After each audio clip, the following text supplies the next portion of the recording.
یہ نہ سمجھنا کہ وادی نور میں آپ ہی پہنچتے ہیں یا وادی نور میں ہم ہی لوگ پہنچتے ہیں. میں نے ایک ایسے بزرگ سے ملاقات کی جن کے بارے میں لوگوں سے میں نے سن رکھا تھا کہ وہ مستجاب الدعوات ہیں. انہوں نے ایک ایسے پیشنٹ کے بارے میں جس کے بارے میں ڈاکٹروں نے یہ صاف لفظوں میں کہہ دیا تھا کہ ان کے بچنے کے کوئی امکانات نہیں، ان کو کینسر لاسٹ اسٹیج پر ہے. وہ پیشنٹ وہ بزرگ کے پاس پہنچا. بزرگ نے دیکھا اور فرمایا جا تیری طبیعت ٹھیک ہو گئی، تجھے کچھ نہیں ہوگا. اللہ تعالیٰ نے بعد میں چیک اپ کرانے پر اس پر واضح کر دیا کہ اس کی ساری بیماریاں ختم ہو چکی ہیں. میری اس بزرگ سے ملاقات ہوئی. میں دیکھیے عام طور پر آپ جانتے ہیں کہ میں کوئی اس قسم کے واقعات اور اجتماع میں یہ ہوتا ہے وہ ہوتا ہے یہ سب چیزیں بتانے کا عادی نہیں ہوں. آج تک 31 سال کے اندر کبھی یہ سب چیزیں میں نے نہیں بتائی. میں صرف آپ کو ایک ایسی حقیقت بتانے کی کوشش کر رہا ہوں تاکہ آپ کی طبیعت کے اندر یہ بات پیدا ہو کہ واقعی وہاں پر کیسے کیسے لوگ آتے ہیں.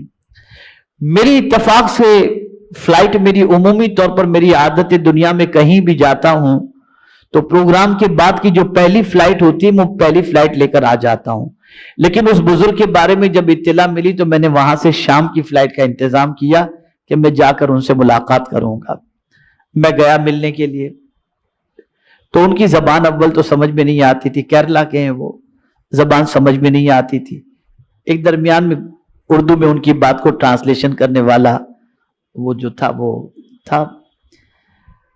ان کو جب اطلاع ملی میں آ رہا ہوں تو بہت خوش ہوئے، بہت دعائیں دی.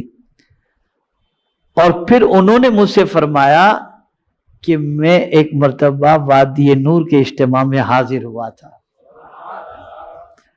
اور پھر ایک ایسی بات انہوں نے کہی کہ ان کی بات سے ان کے مستجاب الدعوات ہونے پر بالکل مہر لگ گئی. وہ بات یہ تھی کہ اس زمانے میں اپنی تاریخوں میں اجتماع کی تاریخ جو اپنی ہوتی تھی اسی میں کچھ غیر لوگ بھی اجتماع کرتے تھے. انہی تاریخوں میں ایک ڈاکٹر تھا وہ اجتماع کرتا تھا انہی تاریخوں میں.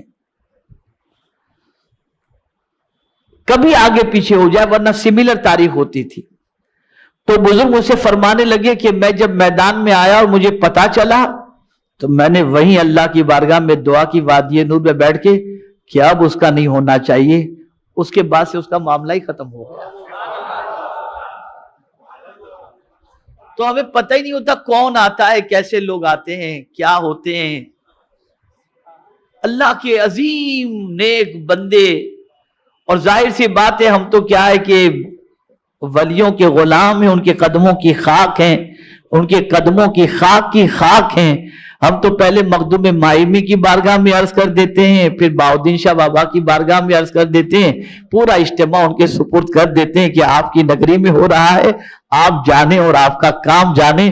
تو وہ ایسا کرم کرتے ہیں کہ الحمدللہ بیڑا پار ہو جاتا ہے.